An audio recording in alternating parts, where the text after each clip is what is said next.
लोकसभा के भीतर जो विपक्ष के सबसे बड़े नेता हैं राहुल गांधी, वो कुछ अच्छी बात, बड़ी बात और बड़ा काउंटर लेकर के आएंगे, लेकिन वो तो दादी का पल्लू लेकर चले आए, वो तो दादी का कुत्ता लेकर चले आए, वो तो दादी का बागीचा लेकर के चले आए। अखिलेश यादव का प्रॉब्लम है कि मुलायम सिंह यादव कहते थे लड़के हैं मन मचल जाता है, लड़की टाइट जीन्स पहनती है तो लड़के का दिल बहक जाता है।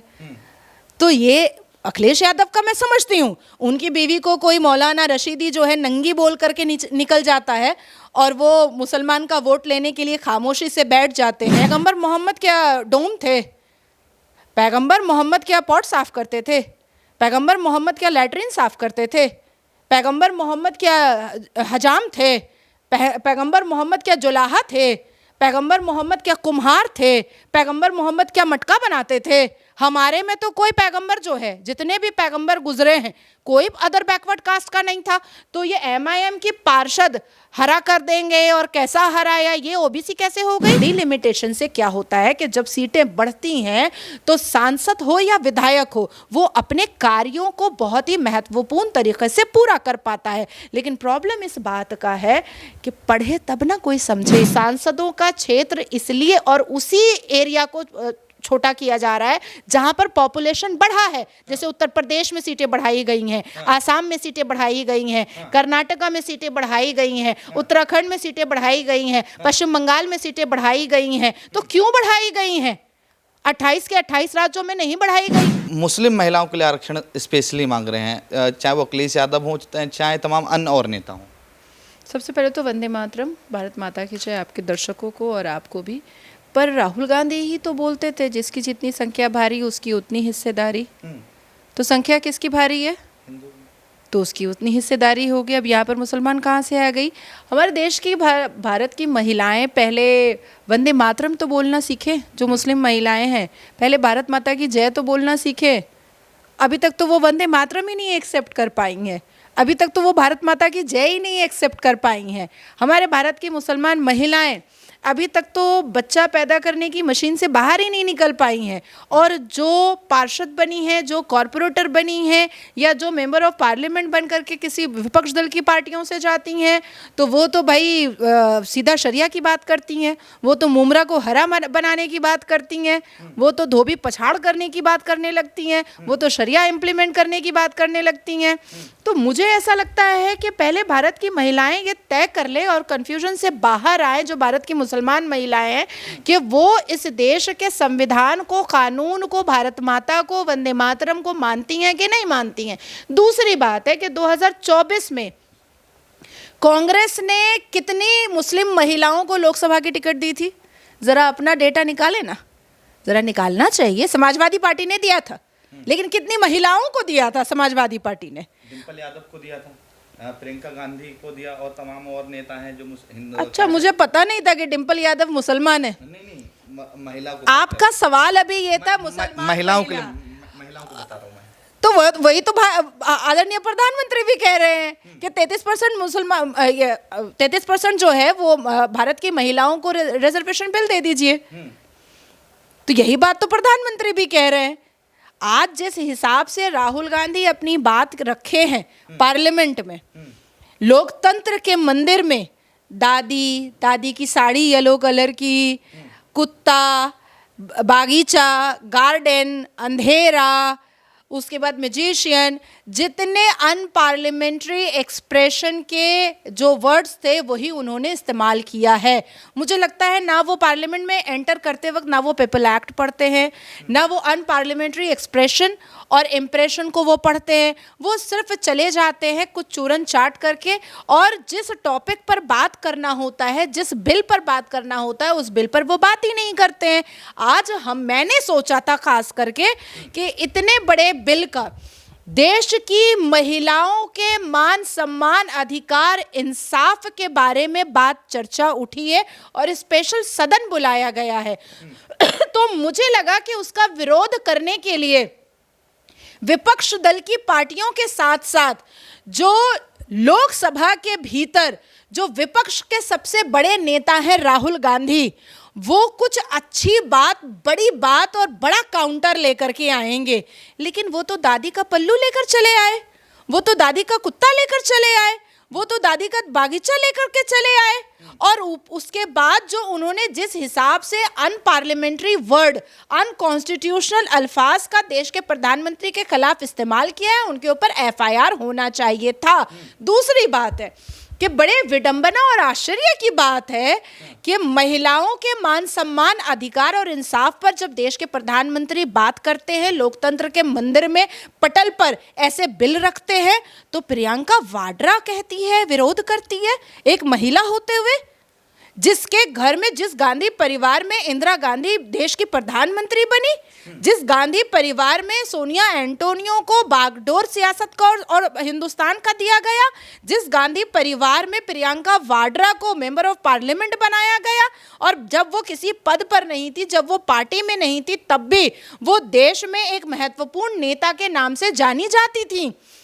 जिस परिवार में, जिस गांधी परिवार में 3-3 महिलाओं ने राज किया, वो लोग खड़े हो करके महिला बिल के खिलाफ बात कर रही हैं। बड़ी विडंबना की बात है। 23 तारीख को पश्चिम बंगाल में वोटिंग है और 29 तारीख को वोटिंग है, तो ये चर्चा इस समय क्यों बुलाई गई? और 2023 में ये बिल पर चर्चा हो चुकी है, तमाम विपक्ष और पक्ष के नेताओं ने समर्थन किया था। अब कह रहे हैं कि 2026 में इस पर चर्चा होनी चाहिए, 29 में ये लागू होगा। सबसे पहला कि जब स्पेशल सदन बुलाया जाता है तो सबको, प्रत्येक मेंबर ऑफ पार्लियामेंट को उनके पासपोर्ट पर, उनके मेल पर मेल जाता है।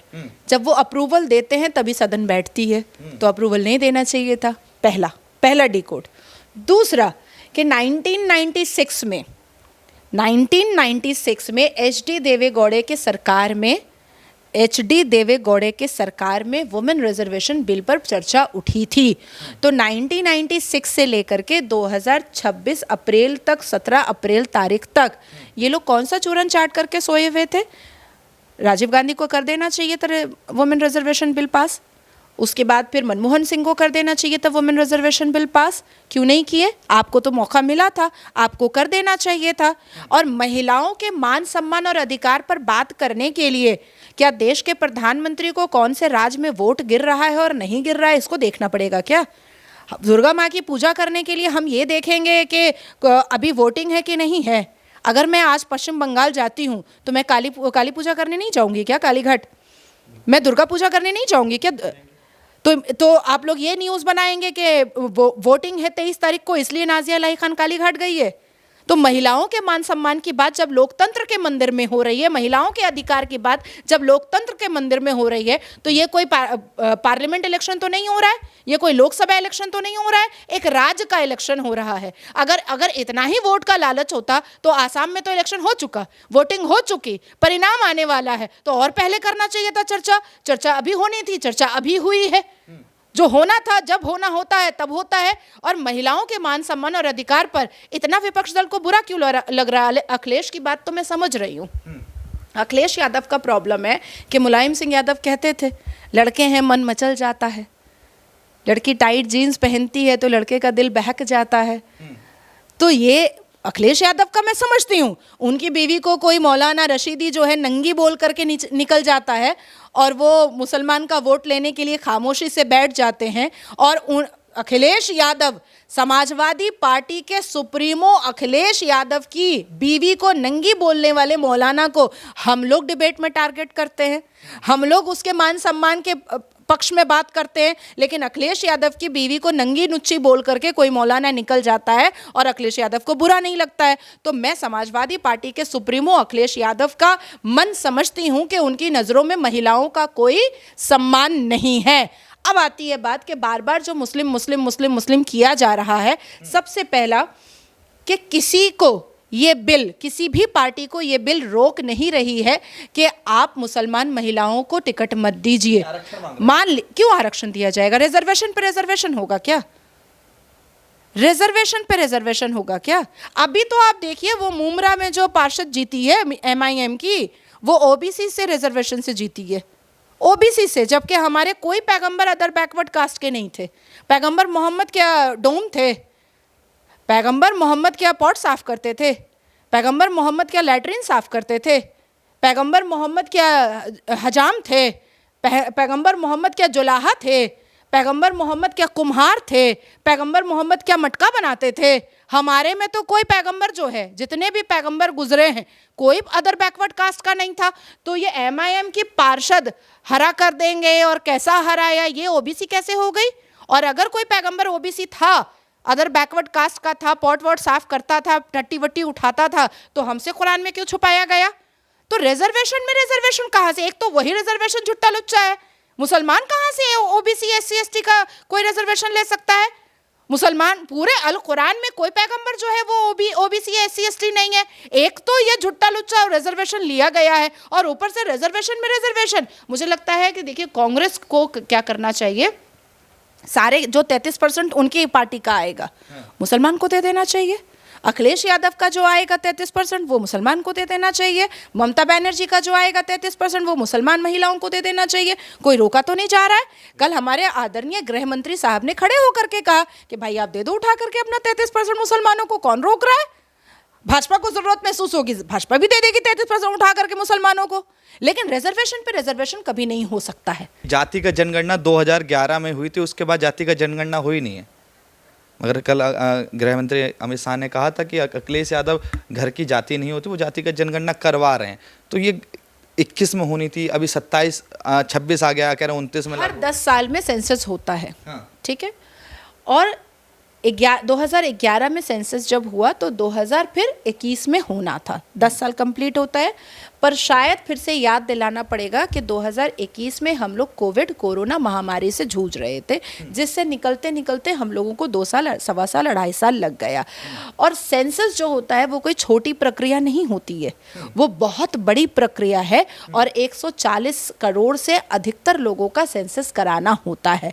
लेकिन डिलिमिटेशन जो है, डिलिमिटेशन को पास करने से क्या होगा कि मान लीजिए कि जिस क्षेत्र में हम बैठे हैं उस क्षेत्र में 10 लाख वोटर हैं, और हमारे बगल वाले क्षेत्र में 35 लाख वोटर हैं। तो जो 10 लाख वोटर वाला जो मेंबर ऑफ पार्लियामेंट है, जो सांसद है, वो अपने MP लैड को और जनता के समक्ष और जनता के साथ खड़ा होने में सक्षम हो जाता है। लेकिन जो 35 लाख वाला जो सांसद है, उसको कहीं ना कहीं अपने MP लैड को डिस्ट्रीब्यूट करने में और जनता की पीड़ा और जनता के काम को करने में तकलीफ होती है। तो डिलिमिटेशन से क्या होता है कि जब सीटें बढ़ती हैं तो सांसद हो या विधायक हो, वो अपने कार्यों को बहुत ही महत्वपूर्ण तरीके से पूरा कर पाता है। लेकिन प्रॉब्लम इस बात का है कि पढ़े तब ना कोई समझे। आपके विभाग के एक नेता कहा जाए राज्यसभा सांसद है कपिल सिब्बल, उन्होंने तो कह दिया ना कि 543 सीटें हैं उसमें से 33% आरक्षण दे दीजिए ना, बढ़ाने की क्या जरूरत है? नहीं, बहुत ही मतलब मैं क्या ही बोलूं कपिल सिब्बल साहब के लिए कि उनको वो इतनी बार कैबिनेट मंत्री रह चुके हैं, वो देश के इतने बड़े रिनाउंड एडवोकेट है, the honourable supreme court of India में वो प्रैक्टिस करते हैं। उनको इतनी सी बात समझ में नहीं आ रही है कि डिलिमिटेशन जो किया जा रहा है वो सांसदों का क्षेत्र इसलिए और उसी एरिया को छोटा किया जा रहा है जहां पर पॉपुलेशन बढ़ा है। जैसे उत्तर प्रदेश में सीटें बढ़ाई गई हैं, आसाम में सीटें बढ़ाई गई हैं, कर्नाटका में सीटें बढ़ाई गई हैं, उत्तराखंड में सीटें बढ़ाई गई हैं, पश्चिम बंगाल में सीटें बढ़ाई गई हैं। तो क्यों बढ़ाई गई हैं? 28 के 28 राज्यों में नहीं बढ़ाई गई है। जहां जहां पॉपुलेशन बढ़ा है वहां वहां सीटें बढ़ाई गई हैं ताकि सांसद महत्वपूर्ण तरीके से कार्यों को अंजाम दे सके। इतनी छोटी सी बात समझ में नहीं आ रही है क्या? मेरा एक लास्ट सवाल होगा आपसे। DMK के नेता जो हैं लगातार कह रहे हैं कि साउथ में हमारी जो जनसंख्या वो बिल्कुल अभी नियंत्रण में, हमने वो जनसंख्या नहीं बढ़ी। तो अगर ये बिल पास होता है तो हमारे लिए कितनी सीटें मिलेंगी? अगर कम सीटें मिली इससे उनका जो राज्य है उसको नुकसान होगा। तो कह रहे हैं कि हम यहाँ बड़ा आंदोलन करेंगे, ईंट से ईंट मिला देंगे, सरकार को बता देंगे कि ये बिल पास नहीं होने देंगे। देखिए, बिल पास नहीं होने देंगे वो तो वोटिंग का विषय है, वो तो लोकतंत्र के मंदिर और दोनों हाउस का विषय है, राज्यसभा और लोकसभा